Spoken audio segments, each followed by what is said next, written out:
Yes, thanks, Mel, and good afternoon, everyone, or at least it's good afternoon where I'm speaking to you from. I'm going to give you a brief summary of the headline statements from the IPCC report that was released a few weeks ago from Working Group 1, Climate Change 2021, the Physical Science Basis. Next slide, please, Bill. The important thing to keep in mind that this is the first of 3 sixth assessment reports. Each report is produced by a working group, and each working group has got around 200 or so researchers and experts contributing to it as authors. Working Group 1, which is a report I'm going to go through now, it looks at what the science is telling us about the observed climate change, how we know the evidence we have for the component of that which is human induced, looks at what the science is saying about projected climate change, i.e. future climate change, given different emission scenarios. Working Group 1 also looks at the remaining global carbon budget and the timeline for different levels of global warming, in particular, how much more fossil fuel can we burn if we want to limit global warming to 1.5 degrees or 2 degrees above pre-industrial levels. I'm a coordinating lead author for a chapter in Working Group 2, which is looking at the consequences of that climate change and the projected climate change, the impacts it has on human and natural systems, our vulnerability to those impacts, and adaptation, how we can change or modify what we do to minimise the risks, manage the risks, and avoid or reduce the negative impacts. That report will be released in February next year, and then shortly after that, there'll be the report from Working Group 2 on mitigation of greenhouse gases. This will be focusing on the issue of how and in what ways and what options are there and what's needed to avoid and reduce greenhouse gas emissions in line with meeting global warming goals. And that's some statistics as to how these reports are put in place. There were 234 authors from 65 countries who reviewed about 14,000 scientific publications were assessed, and these reports are also subject to extensive peer review. It says there's 78,000 review comments that were received and were responded to by experts as well as government officials. And there were 46 countries that gave formal comments on the final government distributed draft.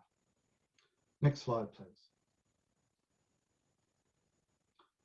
I just want to explain very briefly, because we talk a lot about limiting global warming to below 1.5 degrees above pre-industrial levels or 2 degrees above pre-industrial levels.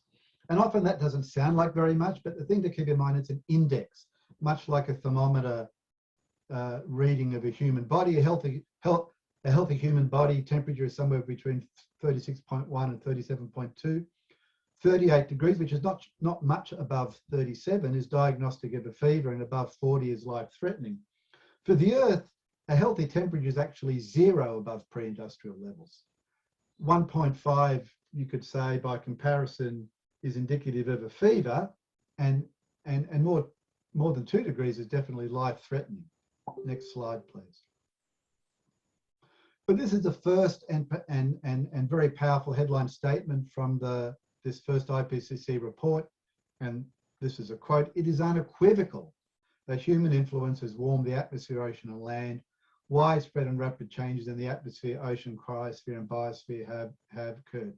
So this is now a scientific fact.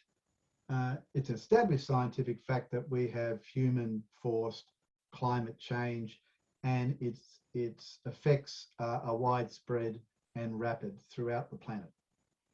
Next. Oh, the other thing going back a slide very quickly, The slide also shows, this is how much the average surface temperature has increased relative to the pre-industrial period, and you can see it's got much hotter, much quicker in certain parts of the planet to others, in particularly in the northern latitudes. Next slide, please. But there are other key findings. We now have, and these are all observations of how much the climate we are now living in has changed as a result of the 1.1 degree of global warming we're currently experiencing since pre-industrial levels. So we've had 1.5 centuries of human-induced climate change, and these are the changes that we are now seeing recorded scientifically in the Earth system. CO2 concentrations in the atmosphere are the highest in at least 2 million years. Sea level rise is the fastest rate in at least 3,000 years. Antarctic sea ice, lowest level in at least 1,000 years, and glacial retreat is unprecedented in at least 2,000 years. Next slide, please. The report also uses Earth system models to project likely changes in the global climate in terms of levels of global warming into the future.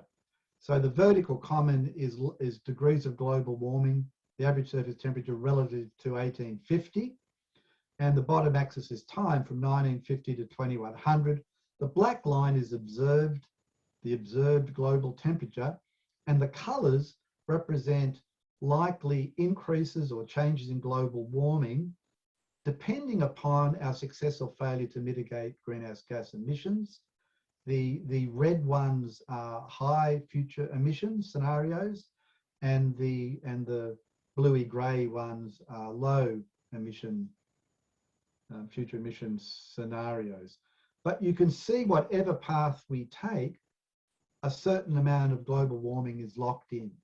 The only question we have to ask now is how much more. Next slide, please. These changes in the Earth system have extraordinary impacts. So every increment of global warming, even a 0.1 of a degree, brings about great impacts elsewhere in the planet. And we can break these up very broadly into chronic impacts and acute impacts. Chronic impacts are gradual and continuous and disruptive changes such as sea level rise, melting ice, and declining winter rainfall. Southern Australia has seen about a 20% decline in winter rainfall over the last 100 years. There are also acute impacts. We're seeing an increase in the intensity, frequency, and duration of extreme weather events. In bushfires, lest we forget 2019 and 2020, coral bleaching from marine heat waves, and more intense tropical storms. So that simple index of degrees of global warming propagates, if you like, extraordinary chronic and acute impacts throughout the world. Next slide, please. This is a complicated graph, but to cut a long story short, the IPCC also estimates how much more carbon we can continue to put into the atmosphere before we hit different levels of global warming. It's called a global budget, and that's because the degree of global warming increases linearly with accumulated atmospheric carbon. So if we want to limit global warming to 1.5 degrees, if you look at that first row of numbers, it's telling us that we have, and if we want to do that with a 83% chance of it working, we only can burn, if you like, oxidize into the atmosphere another 300 gigaton, which is 300 billion tons of carbon dioxide. Now, we currently emit about 40 billion tons of CO2 a year. So if you divide 300 by 40, you get a rather small number. We only have about a decade's worth of current emissions before we hit that 1.5 target. Of course, if you want to gamble the future of Earth on a lower percentage, you can have a larger budget.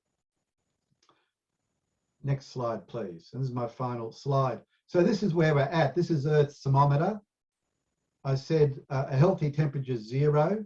we're at about 1.1 to 1.2 degrees. So we've certainly got a fever at the moment. And the blue bars, vertical bars, are telling you where it is projected global warming will land, given government pledges and targets for mitigation, given the current policies that are and the current policies that they're proposing or are enacting. And you can see it looks like if everyone pledges to do and has put into policy actually occurs, we will still land at around 3 degrees above pre-industrial levels, which is life-threatening for many human and natural systems, if I could speak a little bit, both metaphorically and physically. So there is what's called a mitigation gap.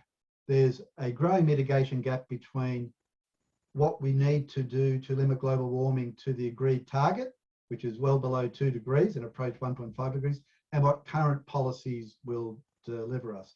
And this is going to be one of the main sharp negotiating points for the Glasgow 26 COP that is probably going to be happening in a few months' time. How can we increase the ambition of national governments and all stakeholders to close the mitigation gap? Thank you, Mel. I'll hand back to you. Thanks, Brendan. Thank you very much. Just to note too, if people have questions, please drop them into the chat function, but we will save them till the end of each of the speakers so that we can run that at the end in a coordinated way.